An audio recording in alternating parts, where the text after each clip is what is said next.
Welcome to another episode of Toby Stupid Vlog. Good afternoon. Happy Sunday. I've come for a walk with Amelia into Richmond, or Richmond Hill, I suppose more precisely, just to kind of go somewhere new, because when you go for a walk every day and they're all around suburbia, as you can imagine, you've covered most of suburbia pretty quickly. It's quite a pleasant day. Yesterday was manic. We went for a walk around Chiswick and Kew Bridge in a sort of loop, and as always the Chiswick side is terrible. Like, people just don't seem to give a crap. As soon as we got back to Kew, everyone gives more than a crap. So got to not do that walk on a Saturday because it's bad. But as you can see today, it's not busy. It's lovely.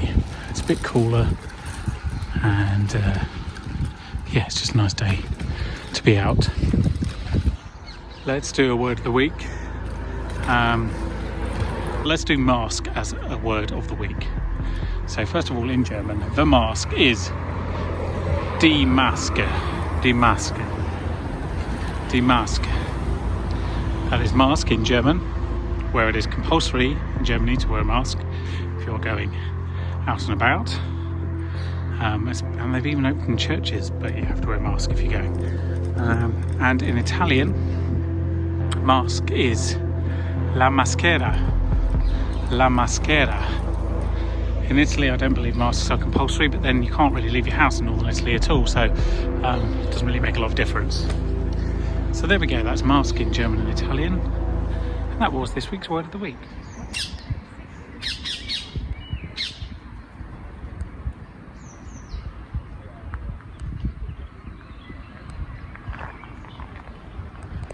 There's a nice view for a Monday afternoon. Just come for a walk to the shops, and then we went up the hill. I'm getting very strange looks from this very small person.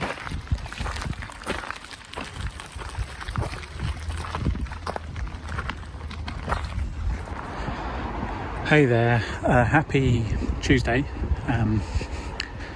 It's a very nice day.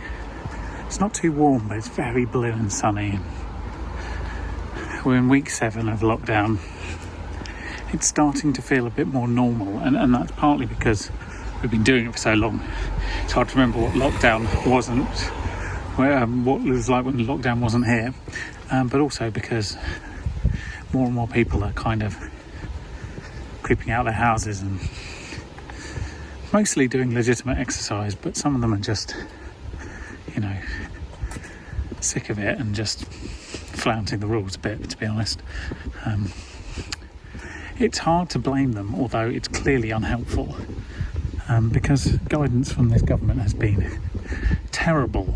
Like, the guidance has not been backed up with the law. The law has been approved without Parliament sitting, and the press conferences are just an absolute shambles of the highest order, with no really useful information, it being sort of a propaganda exercise with feeble questioning from the press, so utterly pointless.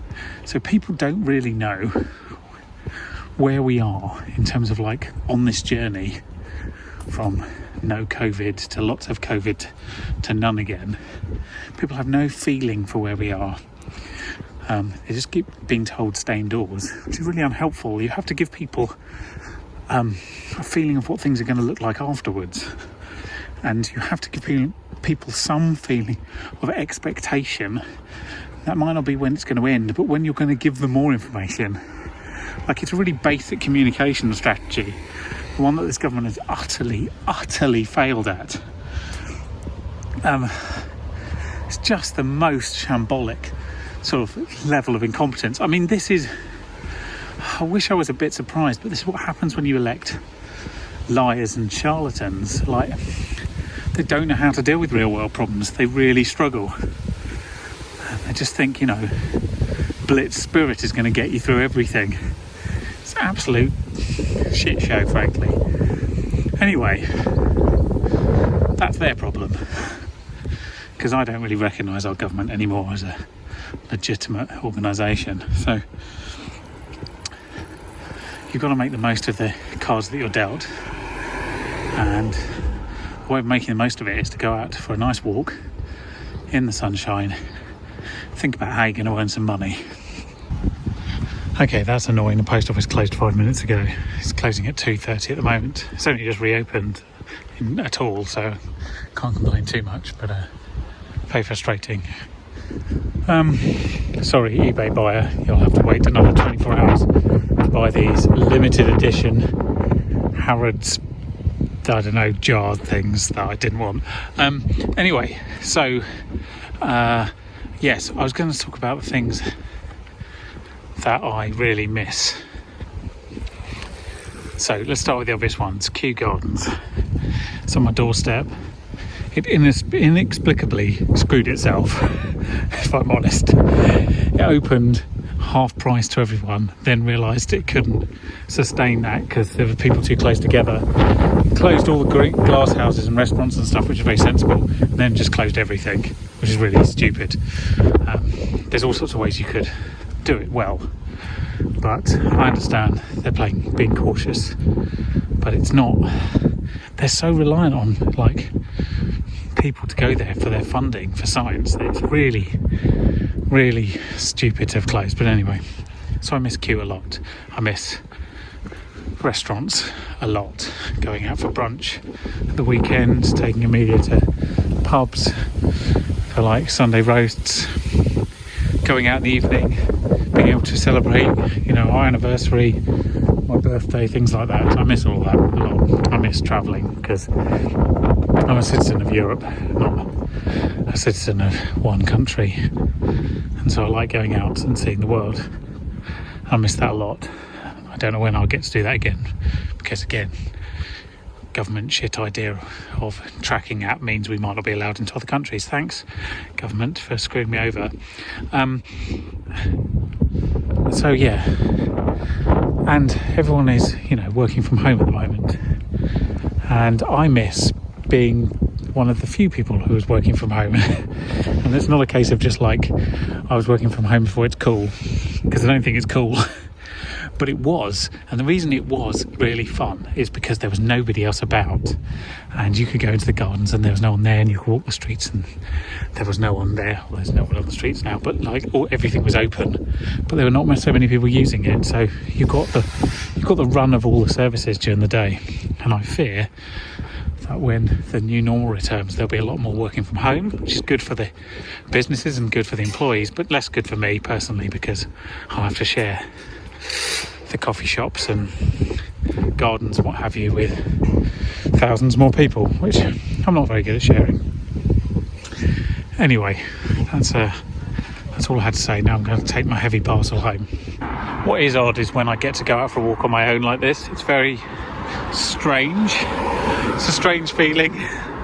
That's the thing that lockdown has really done, is it's forced people to be together a lot more than they would have normally done, and that's, it's not unpleasant because you probably like the people you live with, but it is different, and everyone needs a little bit of personal time now and again, and so it's taken a bit of adjusting for everyone, I think. Luckily we have a small person to keep us entertained, but I do think that there are a lot of relationships that will not last lockdowns together when they realise what living with each other actually means when it's 24 hours a day, 7 days a week. I think there's going to be a lot of relationships over, some of my neighbours included, I would suggest. But it is worth getting out on your own for a walk now and again, because I think it's healthy. Hey there, happy Wednesday apparently. I've just recorded another podcast today. It's 2 in 2 days. Life's looking good. Simple pleasures. I've come for a walk because Crystal and Amelia went for a walk whilst I was recording the podcast, so there wasn't sort of light mewing in the background as there might have been otherwise. And I have found myself coming to this cemetery, and in fact a couple of other cemeteries, a lot during this lockdown for a walk, and there's a couple of reasons for it. One, I don't think cemeteries are depressing places. I think they are fascinating places full of stories and lives and on a sunny day like today, they're generally very peaceful, tranquil, nice places to be. And also they're very green. And I have a bit of a penchant for the green. And it reminds me a bit of big green open space. It reminds me of my grandparents' garden when I was growing up. And they had a big garden, so you could disappear well out of their sight. And you'd find sometimes that you would just decide one day that you were going to position yourself around a particular tree, and that would be your base for the day. You'd be all about that little area, and you'd learn everything, the nuances of the ground around it, the shadows that it casts. And I think that's one of the things that makes me sort of love being outdoors so much, is like memories like that. But anyway, find your local graveyard and go for a walk. You'll find it quite relaxing. Also, side note, if you're ever looking for ideas for names, graveyards are fantastic. For example, Mabel, 2 Mabels, unrelated, next to each other. Incredible. Lillian, it's great. Marjorie, Eliza. See, and if you just want to laugh, then it's also quite amusing to find names of the past that have gone massively out of fashion. Like, there used to be a lot more Freds, and even the occasional Herbert. You don't get any Herberts anymore. A final example, Cyril and Sybil here. Amazing names, but most impressively, Sybil isn't actually dead. Like, I understand that you have a gravesite and use it more than one person, but really, do you? What's the point of doing the engraving at this point? You've got to carve the date in at some point anyway. Maybe don't put their name on until they're actually dead. Just a thought. Although Sybil would be 108 years old, which is feasible but not hugely likely. So it's also possible that Sybil is dead, but they still carved that before she died, or else there would be a death date on it. So weird either way. You missed, baby. Yeah. It's over there. Baby, can you play the xylophone for me? Wrong hand. Can you play the xylophone for me, please?